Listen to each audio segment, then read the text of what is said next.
Dear students, इस class में हम लोग जो है इस वीडियो के माध्यम से वर्क क्या होता है इसके बारे में स्टडी करेंगे। जो है जैसे सपोज करिए हमने कोई ऑब्जेक्ट को लिया है और अपने सीट ऐसे रख के खड़े हुए हैं, काफ़ी देर तक स्टैंडिंग है और मूव नहीं कर रहे हैं। तो वर्क जो है साइंस के लैंग्वेज में या अर्थात जो है फिजिक्स के लैंग्वेज में उसको वर्क नहीं बोला जाएगा जब तक ऑब्जेक्ट जो है उस पर फोर्स अप्लाई करने के बाद वो ऑब्जेक्ट मूव करना चाहिए। लेट अस सपोज हम यहाँ पे खड़े हुए हैं और यहीं पे खड़े हुए हैं, तो हमारे अंदर कोई भी फोर्स ना अप्लाई हुआ है ना ही डिस्प्लेसमेंट है, यानी वर्क डन नहीं हुआ है। आपको हम एक ये जो है सिंपल तरीके से समझाने का प्रयास करते हैं मेरा स्टूडेंट्स है, उसके माध्यम से आ जाओ। तो यहाँ पे आप इसको देख पा रहे हैं, ये यहाँ पे खड़े हुए हैं और अभी तुम यही खड़ेगा ना, इसके ऊपर हम फोर्स लगा रहे हैं लेकिन इस पर डिस्प्लेसमेंट नहीं हो रहा। फोर्स लगाने के बाद ये जहाँ पे है वहीं पे खड़ा हुआ है, लेकिन अगर हम फोर्स अप्लाई करें और फोर्स अप्लाई करने के बाद ये अपने प्लेस से क्या हो मूव कर जाए तब क्या होगा, वर्क डन होगा। आई होप आपको समझ में आ गया होगा कि यहाँ पे आप सपोज करिए आरबी है, यानी जो अभी आया था स्टूडेंट्स मेरा वो खड़ा हुआ है, उसके ऊपर हम फोर्स लगा रहे हैं लेकिन इसको अपने प्लेस से मूव नहीं कर रहा है। जैसे ही फोर्स लगाए और फोर्स लगाने के बाद वो क्या कर जाए, मूव कर जाए, तब वर्क डन होगा। आई होप आपको समझ में आ गया होगा कि वर्क डन कब होगा। आप यहाँ पे समझ सकते हैं कि यहाँ पे एक कोई जो है कोई भी ऑब्जेक्ट है और उसके ऊपर फोर्स अप्लाई किया जा रहा है। फोर्स अप्लाई करने के बाद ये ऑब्जेक्ट जो है यहीं पे है तो वर्क डन नहीं होगा।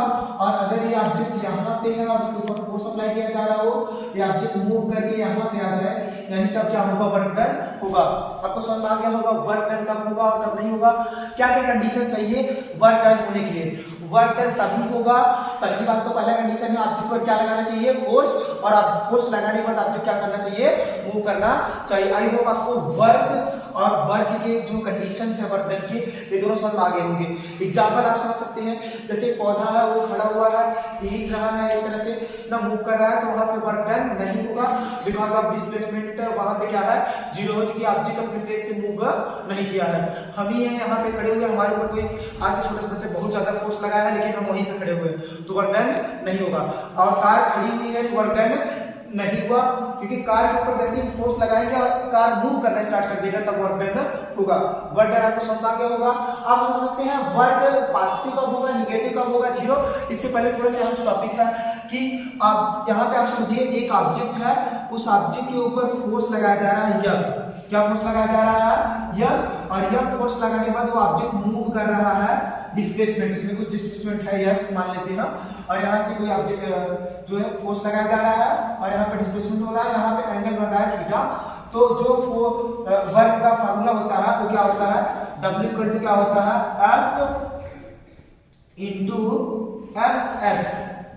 F cos theta. क्या होता है, Fs कॉस थीटा। तो वर्क डन का जो फार्मूला होता है, आप ऐसे सपोज करिए यहाँ पे मैं हूँ और मेरे ऊपर 5 न्यूटन का कोई फोर्स लगा रहा है और मैं मूव कर रहा हूँ 2 मीटर्स, तो यहाँ पे वर्क डन को निकाला जा सकता है। वर्क डन इक्वल टू होता है फोर्स इनटू डिस्प्लेसमेंट, और यहाँ पे एंगल जो बन रहा है उसको कॉस थीटा लिए हैं, W इक्वल टू क्या होता है, Fs इनटू कॉस थीटा। आप समझते हैं हम वर्क डन कब पॉजिटिव होगा, कब निगेटिव होगा, कब क्या होगा, जीरो होगा। अब बात समझने का प्रयास करिए कि हम एक बार आरबी को बुला कर समझाने का प्रयास करते हैं। आरबी यहाँ जाइए, देखिए यहाँ पे जो आरबी है एक खड़ा हुआ है और इसके ऊपर हम फोर्स लगा रहे हैं। फोर्स लगाने के बाद फोर्स हम किस डायरेक्शन में लगा रहे हैं, इस डायरेक्शन में, और आरबी मूव भी किस तरफ कर रहा है, उसी डायरेक्शन में। जब जो है ऑब्जेक्ट पर जो फोर्स लगाया जा रहा हो, फोर्स का डायरेक्शन और डिस्प्लेसमेंट डायरेक्शन दोनों क्या हो, सेम हो, तो वर्क डन क्या होगा, पॉजिटिव। क्या होगा, पॉजिटिव।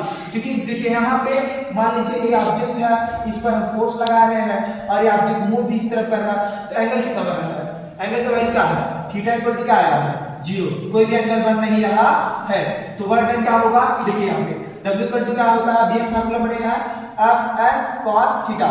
तो cos थीटा का वैल्यू क्या आ गया, cos थीटा का वैल्यू क्या आया है, जीरो। क्या आया है, जीरो।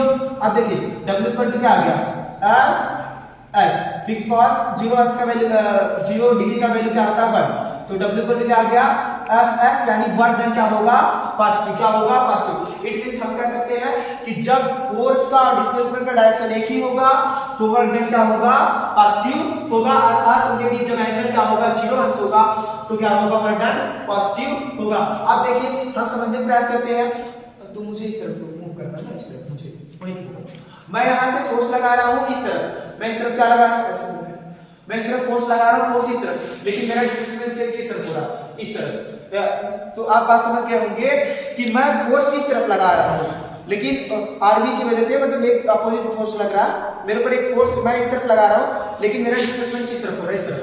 तो यहाँ देखिए फोर्स का डायरेक्शन एक है और डिस्प्लेसमेंट डायरेक्शन क्या है, यह है दूसरा। तो फोर्स और डिस्प्लेसमेंट डायरेक्शन अलग अलग हो, अगर डिफरेंट हो डायरेक्शन तो वर्क डन क्या होगा, निगेटिव, बिकॉज ऑफ यहाँ 180 डिग्री बनेगा। तो आप कह सकते हैं जब फोर्स का डायरेक्शन और डिस्प्लेसमेंट डायरेक्शन डिफरेंट हो यानी अपोजिट डायरेक्शन हो तो वर्क डन क्या होगा, निगेटिव होगा। फार्मूला आप समझ सकते हैं, W इक्वल टू क्या होता है, एफ एस कॉस थीटा। तो कॉस थीटा का वैल्यू कितना आ रहा है, 180, कॉस 180 रखेंगे, कॉस 180 का वैल्यू क्या होता है, -1। W इक्वल टू क्या हो जाएगा, एफ एस इंटू -1, तो W इक्वल टू क्या आ गया, -FS, यानी जो वर्क डन होगा वो निगेटिव होगा, समझ आ गया होगा। अगर जो है फोर्स और डिस्प्लेसमेंट का डायरेक्शन डिफरेंट है यानी सेम नहीं है तो वर्क डन क्या होगा, निगेटिव होगा। और जो है एंगल से आप कह सकते हैं कि जब जो है 180 डिग्री बनेगा यानी मोर देन 90 होगा तो क्या होगा, वर्क डन क्या होगा, निगेटिव, क्या होगा, निगेटिव होगा। अब हम समझते हैं वर्क डन 0 कब होगा। हम यहाँ से फोर्स लगा रहे हैं नीचे की तरफ, एक ऑब्जेक्ट है, ये ऑब्जेक्ट है मान लीजिए, और यहाँ पे हम फोर्स लगा रहे हैं। फोर्स लगाने के बाद ये ऑब्जेक्ट नीचे जाना चाहिए, लेकिन फोर्स यहाँ से लगा रहे हैं, ऑब्जेक्ट इस तरफ मूव कर रहा है। फोर्स का डायरेक्शन ये है और डिस्प्लेसमेंट डायरेक्शन क्या है, यह है। यानी यहाँ पे आप समझ सकते हैं, यहाँ पे ए है फोर्स का डायरेक्शन, फोर्स हम इस तरफ लगा रहे हैं, डिस्प्लेसमेंट इस तरफ हो रहा है, तो दोनों के बीच एंगल कितना बन रहा है, 90। तो अगर जो है फोर्स और डिस्प्लेसमेंट वर्क डन में क्या हो, परपेंडिकुलर हो, यानी उनके बीच एंगल जो बन रहा हो 90 बन रहा हो, तो वर्क डन क्या होगा, 0, वर्क डन क्या होगा, 0। यहां देखिएगा W इक्वल टू क्या होता है, F इंटू S, और क्या होता है, क्या आ गया, cos 90 डिग्री, क्या आ गया, cos 90 डिग्री। cos 90 डिग्री का वैल्यू क्या होता है, F S cos 90 डिग्री का वैल्यू क्या आता है, 0, तो पूरा क्या हो जाएगा, 0। W इक्वल टू क्या आ गया, 0। तो आपको ये समझ में आ गया होगा वर्क डन पॉजिटिव कब होगा, जब दोनों का डायरेक्शन क्या होगा, सेम होगा, फोर्स का और डिस्प्लेसमेंट का। फोर्स और डिस्प्लेसमेंट डायरेक्शन अगर अपोजिट होगा तो वर्क डन क्या होगा, निगेटिव होगा। फोर्स और डिस्प्लेसमेंट अगर एक दूसरे के परपेंडिकुलर हो तो वर्क डन क्या होगा, 0 होगा। आई होप आपको वर्क डन समझ आ गया होगा। और वर्क निकालने के लिए निकालने के लिए कितना वर्क हुआ है, W इक्वल टू क्या होता है, F इंटू S। आई होगा, यहाँ देखिए W इक्वल टू क्या है, F इंटू S, ये क्या है, वर्क है, तो W इक्वल टू क्या हो जाएगा, आपको पता है F का यूनिट क्या होता है, SI यूनिट न्यूटन होता है, और S का क्या होता है, मीटर। तो वर्क का यूनिट क्या आ गया आपके पास, न्यूटन मीटर, या इसी को क्या कहते हैं, जूल, क्या कहते हैं, जूल। ये आपका हो गया SI unit of work, Newton metre या जूल हो गया। आप समझिए जो सीजीएस यूनिट होता है वर्क का वो क्या होता है, अर्ग, क्या होता है, अर्ग। अब हम समझते हैं जूल और अर्ग में रिलेशन क्या है। ये बहुत इंपॉर्टेंट टॉपिक है कि जूल और अर्ग में रिलेशन क्या है। यहां देखिएगा, हम जानते हैं W इक्वल टू क्या होता है, F इंटू S होता है, और W किसके इक्वल है, जूल के। किसके इक्वल है, जूल के, क्योंकि इसका यूनिट जूल है वर्क का। अब समझिए F क्या है, F का यूनिट क्या होता है, न्यूटन, और S का यूनिट क्या होता है, मीटर। अब समझिएगा यह आपका 1 जूल है, कितना जूल है, 1 जूल। अब समझिए 1 न्यूटन को सीजीएस बदलना है, क्योंकि जो है सीजीएस में कन्वर्ट करना है ना, तो आप सोचिए 1 न्यूटन बराबर कितना जो है डाइन होता है, क्योंकि फोर्स का जो यूनिट होता है वो सीजीएस में क्या होता है, डाइन होता है। 1 न्यूटन में कितना डाइन होता है, जानते हैं ना, 1 न्यूटन इक्वल टू क्या होता है, 10 के पावर 5 डाइन होता है। 10 के पावर कितना डाइन होता है, 5 डाइन होता है 1 न्यूटन में। और यहाँ पे समझिए 1 मीटर में कितना सेंटीमीटर होता है, 1 मीटर इक्वल टू क्या होता है, 100 सेंटीमीटर होता है। यहाँ पे आप समझने का प्रयास करिए, 1 न्यूटन में कितना डाइन होगा, 10 के पावर 5, और 1 मीटर में कितना सेंटीमीटर, 10 के पावर 2। यहाँ हो गया सेंटीमीटर, और यहाँ क्या हो गया, डाइन, क्या हो गया, डाइन हो गया।